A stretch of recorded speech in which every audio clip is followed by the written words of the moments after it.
Welcome to this episode of The Wisdom of Paramahansa Yogananda, brought to you by Self-Realization Fellowship, where each week you can receive inspiration and guidance from Paramahansa Yogananda's Kriya Yoga teachings.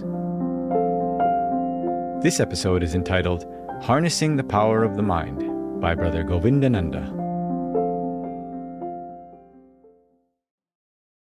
Morning, everyone. Our subject this morning is harnessing the power of the mind. But the talk this morning is going to be a kind of a back to basics kind of talk, and I'm kind of excited about what we're going to be talking about this morning. I think of it as a natural follow-on to the last talk I gave, which some of you no doubt were not at, but at which I spoke about rediscovering who we really are as a soul. That was the topic for the day. And I talked about how we, in meditation, learn to train the gaze to keep the eyes at the spiritual eye. And this was a very powerful technique, and it's given in the lesson 1 of the new lessons. But it's a very powerful part of every basic technique that our guru gave. And I talked about how we, if we do not yet have that ability to keep the gaze unwavering at the spiritual eye, how we can practice that during the year and learn to make that a real habit.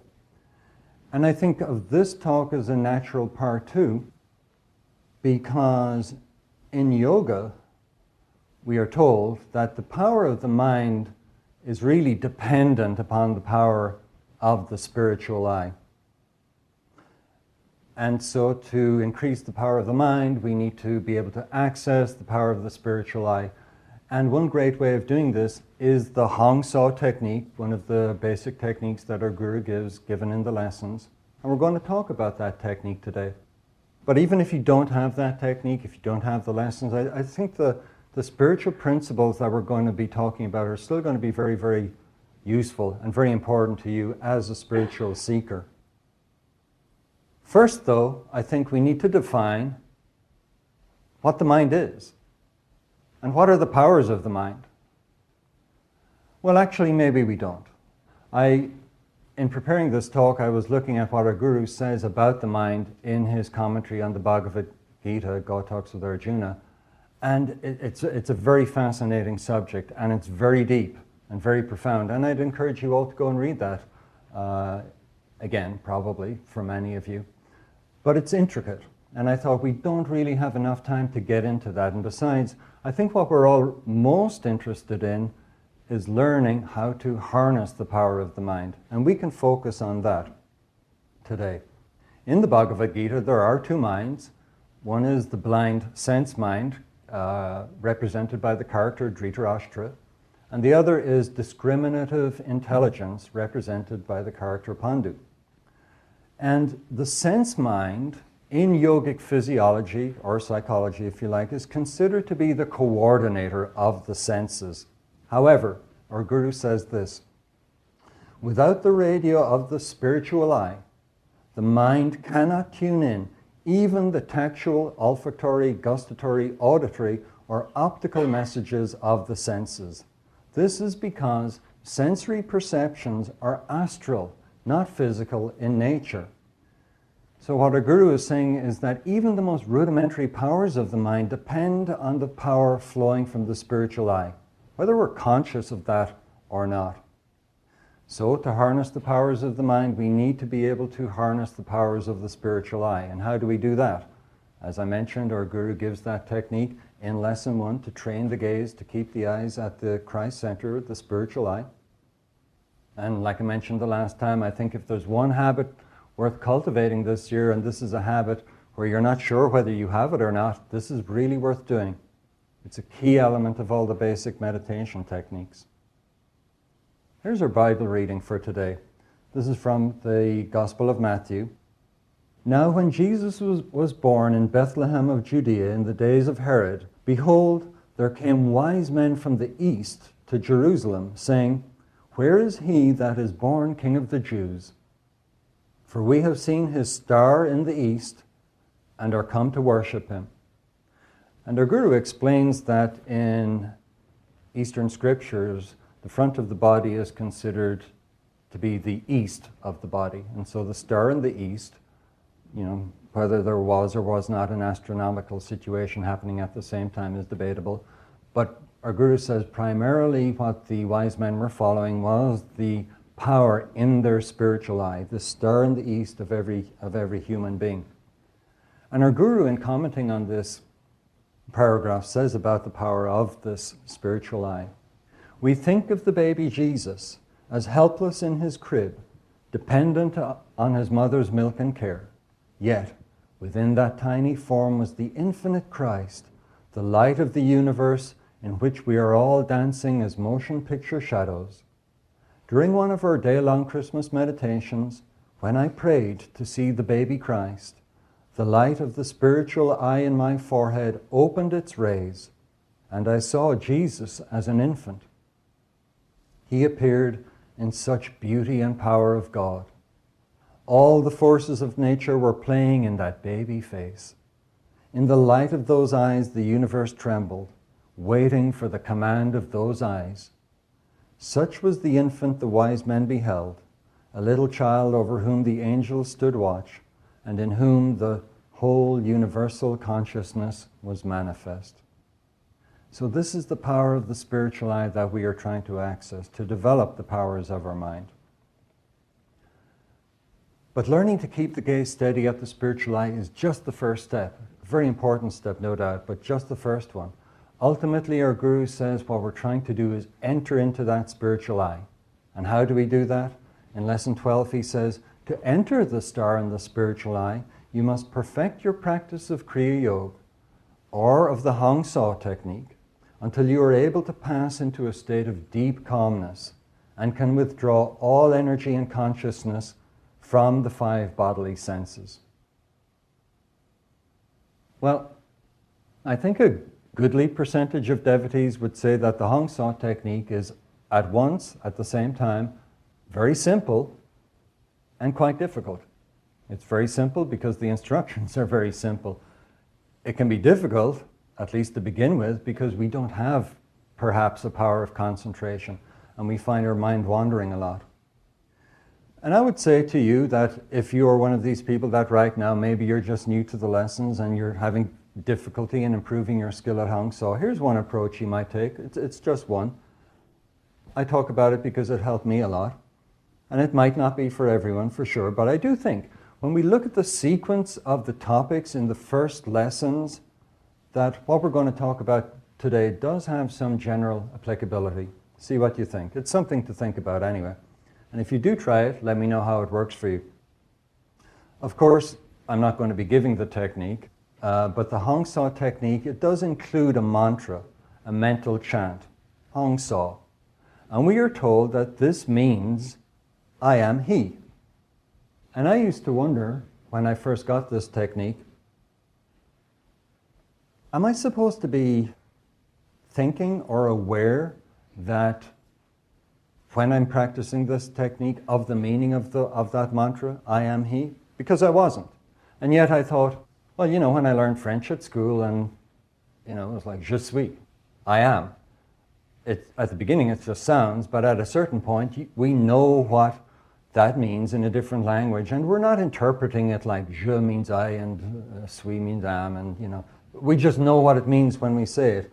And I was wondering, does the same thing happen with the Hong-Sau mantra? Does it matter? Because I was not immediately able to get, let's say, excellent results with the technique. So I was just thinking, okay, what do I need to do better?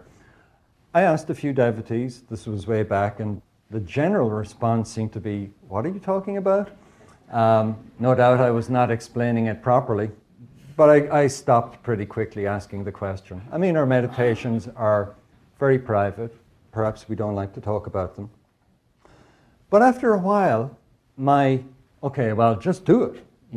Hong-Sau, Master says, has a vibratory power. So that in itself, no doubt, can give us or start to give us results. But I was not happy with my progress, and I thought, well, maybe I need to go back to basics here. Maybe because I liked affirmations from the very beginning, because I could really get into the concept of an affirmation. and I could feel my mind getting absorbed in it. But I was not having the same thing with the Hong-Sau affirmation. So maybe I thought, maybe if I have a better understanding of what the mantra is really saying in terms of the meanings, maybe that would help. And I thought, let's go back to basics. And I had some experience of this when I was in middle school and high school, of going back to basics, where it really helped me. And I thought maybe the same thing will happen with Hong-Sau. And it had to do with my study of math. In elementary school, I figured I was okay at math, and starting middle school, I guess you call it here, I was like, okay, this is fine, but I wasn't really paying attention. And after a year and a half, the teacher said, well, now let's do some quadratic equations. And it was like I suddenly woke up and I thought, what? What? When did we start doing these? I talked to a friend and he was, well, these are easy, you just factor it and blah, blah, blah. And I was lost. Quadratic equations, they're not that difficult. But it was like I had been asleep for a year and a half. And this went on for 6 months or a year, and I was just getting further and further behind. And I had a very good friend who was very good at math, and he really helped me. He said, let me really help you. He didn't. He said the exact opposite. He said, you are so bad at math that you will never amount to anything, and I will just beat you every exam we take. And without any evidence to back up what I said, not true. Next exam we take, I'm going to trounce you. And he was, well, yeah, let's see that happen. And then I was thinking, okay, what am I going to do now? Because I had no idea how I would gain back or like come to a level of proficiency that I thought, I just don't have it. I just don't have it. So I thought, well, let me go back to my very first math book in middle school, and let me start at page 1. And I am not going to turn that page until I understand everything on the first page, etc., etc. And it took a little while, but I had a plan, and I stuck with it. And then I was coming across all these concepts which, when I had first come across them, I just dismissed them as being like meaningless, like the definition of a function, as a relationship that matches one value enough. Well, what? Who cares? But because I had the benefit of knowing that this is important later on, I thought, okay, I see how this fits in now. And I learned it. It was very simple, just page by page. And then within a few weeks, well, modesty prevents me. But you do need to know that I did trounce my friend. And, for years afterwards, I did not need to put in any special effort into math because I had got the basics right, the foundations right. So that was a tremendous experience in my own life. And I thought, well, maybe something like this similar can happen with Hong-Sau. And I thought, well, what's the worst that can happen? I got to try it. Something is not gelling for me. So I broke down the elements of the Hong-Sau mantra. Like I said, I liked affirmations from the very beginning, and I thought, maybe if I just really understand this mantra, then when I practice the technique, it'll somehow just all come together for me. So the very first element is this aham, or hang, as it's pronounced, meaning I.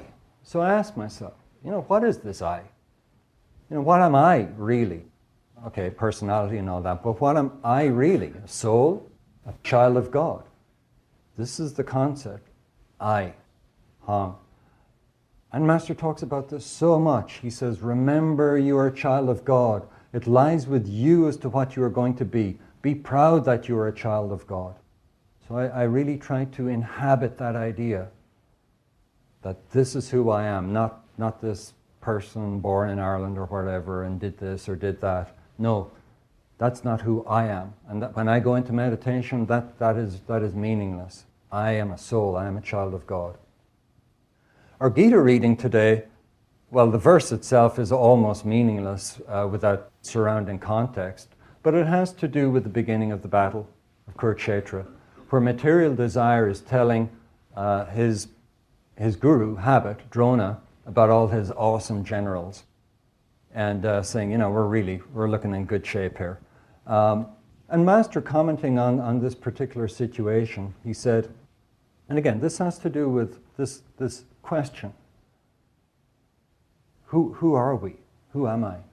And Master says, psychologically, ego consciousness is a transference and grafting of a false personality.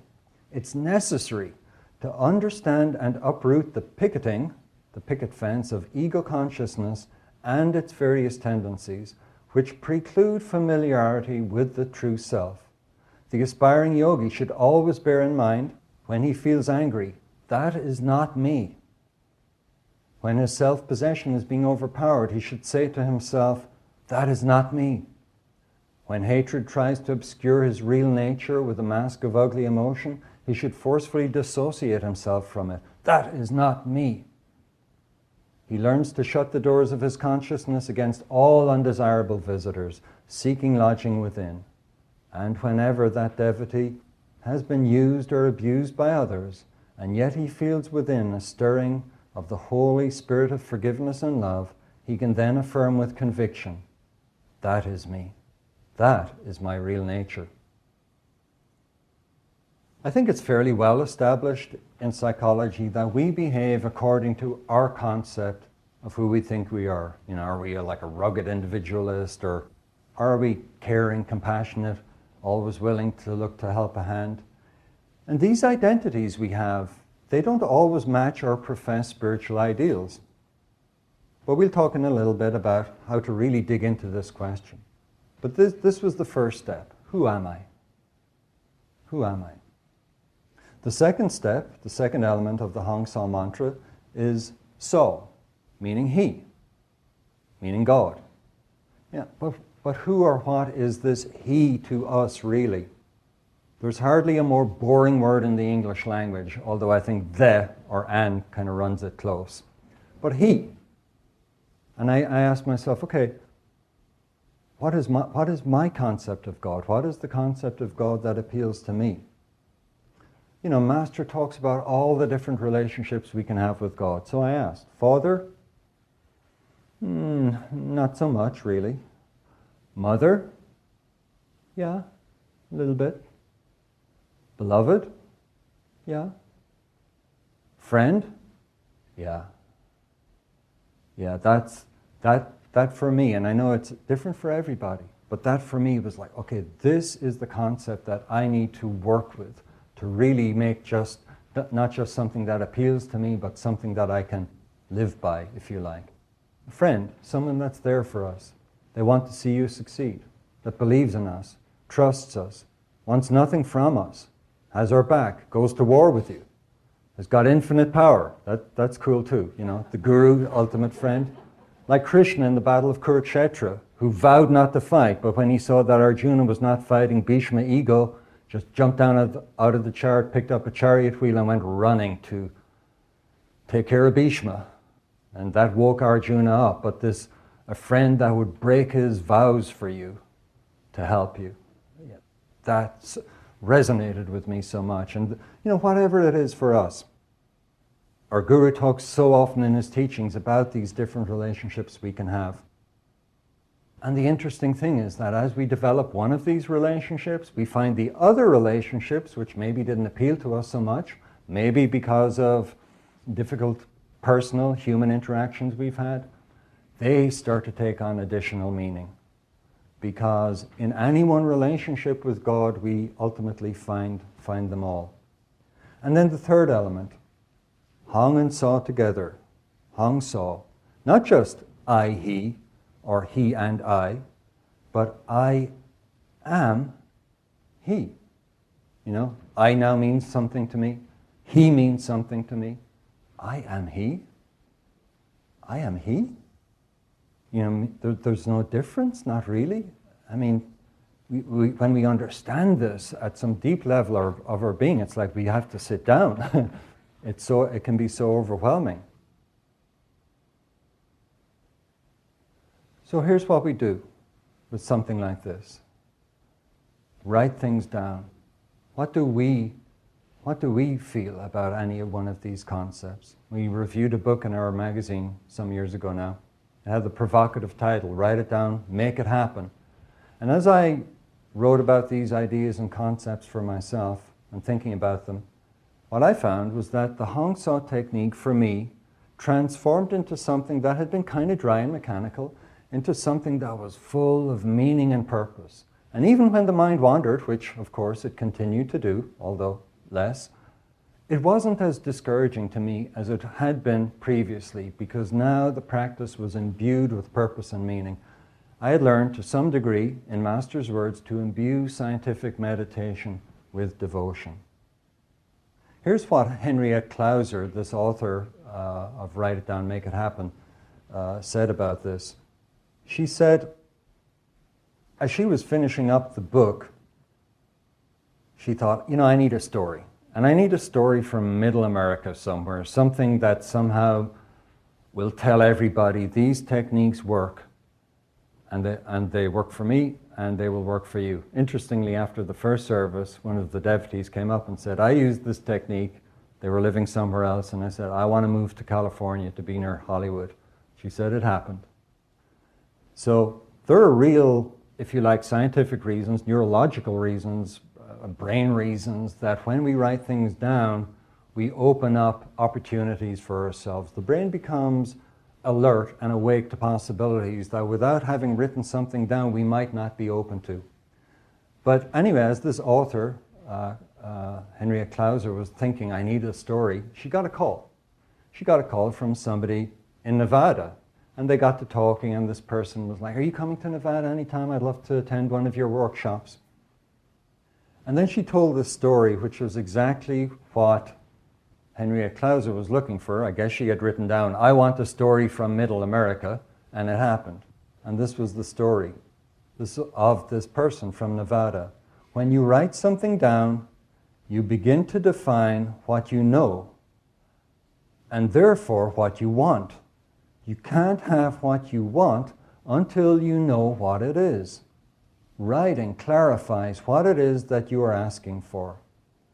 God can give you what you want, but you have to be clear on what it is you want.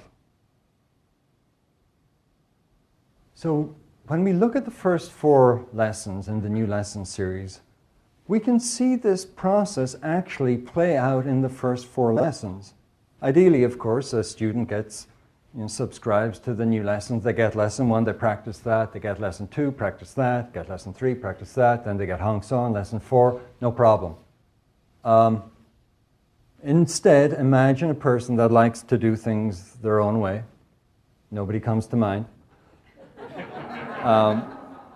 But try. If it's difficult, at least try. Suppose this person gets to lesson 4 and they find it difficult to maintain concentration beyond, like the first half of the first syllable. It's like,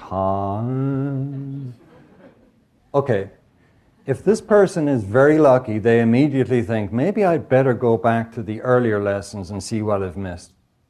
And what would they find? What might we find? Lesson 1, the way to self-realization. Right there on the very first page, we read about the purpose of life and who we are as a soul. And Master tells us, man in essence is a soul, a radiating ray of the infinite universal spirit. Remember these truths as you gaze upon your mortal form. That's Hong, that's I. Who am I? Who am I really? Lesson 1. And then lesson 2, it's entitled Yoga, the Universal Science of Knowing God. And we read there that God is bliss, and that we are to convince your reason that the ever-existing, ever-conscious, ever-refreshing bliss God is the heart's ideal of every human being. Then, constantly hold this thought before your mind's eye during every action. This is He, this is God. Who is God? Sau. So lesson 1, Hong-Sau. And in lesson 2, there's a footnote there at the beginning that talks about that when Master was putting these ideas down for this lesson, he told his editors, take some of the concepts from my book, Science of Religion, and include them in this lesson. And I think the most powerful concept, one of them at least, in the book, Science of Religion, is this, where a guru says that, we have these ideas about God as being infinite and omnipresent and what have you. He said, meaningless. virtually meaningless. What motivating power is in those thoughts? We have to have a concept of God that works for us. That's lesson 2, He. Who is God? Friend for me? What about for you? And then lesson 3, called meditation, how to know God. And right at the beginning, on the first page, the very first heading, the soul's relation to God. And we're told that we are made in the image of God, that we are a perfect image of God. Yeah, a perfect image of God. And this is the then unifying concept, I am He. I am He, a perfect image of God. And finally we get to lesson 4. And then our consciousness is already imbued with this idea, I am He. And that consciousness is there as we practice Hong-Sau without ever having to think about what it means at all necessarily, because we know. Let's finish with this quote of our Guru. This is from lesson 4 on Hong-Sau. He says, Hong-Sau, the self-realization fellowship technique of concentration, goes beyond mere psychological methods because it teaches students how to expand the powers of the human mind with the all-creating supercharged consciousness of God latent in the soul. Only when scientifically developed human concentration is charged with the omnipotent concentration of spirit can one achieve all things. This supreme level of concentration was known to Christ. Ye shall say unto this mountain, remove hence to yonder place, and it shall remove, and nothing shall be impossible unto you.